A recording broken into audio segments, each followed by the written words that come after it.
You know that feeling when you ignore a text from someone who drains you, and then you spend the next hour feeling guilty about it? Yeah, same. Or you say yes to plans you don't want to make because saying no feels too harsh. Or you stay on a call way too long because you don't know how to end it without seeming rude. The fear of being the bad guy is a prison we build ourselves. But here's the truth. You can be unavailable to toxic people without being the villain in their story.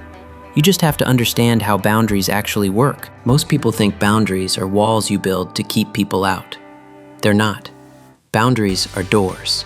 You decide who comes in, who stays, and who leaves. And you decide when to close the door for a while.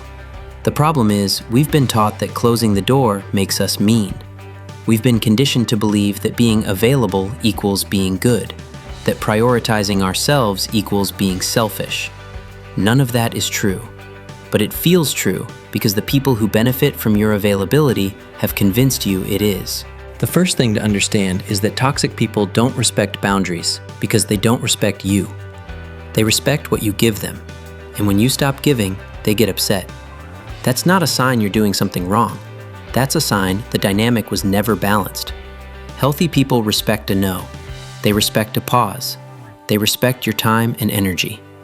Toxic people see boundaries as obstacles, and they'll use guilt, obligation, and manipulation to get around them. So how do you become unavailable without becoming the bad guy? It starts with a mindset shift. You're not rejecting people. You're protecting your peace. You're not abandoning anyone. You're choosing yourself. And choosing yourself isn't selfish. It's necessary. If you're running on empty, you can't show up for anyone in a way that matters. Now let's get practical. Here's a framework I call the 4 Ds: delay, deflect, de-escalate, and disengage. Delay is simple. You don't respond right away. You let the message sit. This breaks the expectation that you're always available, and it gives you space to think. Toxic people rely on immediate responses. They know if they catch you off guard, you'll say yes before you've had time to think. Delay takes that power away. Deflect is about redirecting. When someone asks for something you don't want to give, you don't say no outright. You say, "I'll have to check my schedule and get back to you." You say, "Let me think about it." This gives you time without the pressure of an immediate yes or no. De-escalate is about reducing the emotional charge. Toxic people use drama and urgency. They make everything feel like an emergency. De-escalating means you don't match their energy. You stay calm. You stay neutral. You say, "I can see this is important. I'll get back to you when I have time." Disengage is about ending the interaction. This is when you've already set the boundary and they're not respecting it. You say, "I need to go now. We can talk later." You hang up, you stop replying, you leave the room. This isn't rude, it's necessary. You've already communicated your boundary. Now you're enforcing it. Here are some simple scripts you can use. If someone asks for a favor, say, "I can't take that on right now." If someone wants to vent and you don't have the energy, say, "I don't have the capacity for this conversation today." If someone guilt trips you, say, "I understand you're disappointed. That's not something I can fix right now." If they keep pushing, say, "I've already answered that. Let's move on." When someone calls you out, and they will, don't argue, don't defend, don't over-explain. State your boundary once. Hold it. Let them feel whatever they need to feel.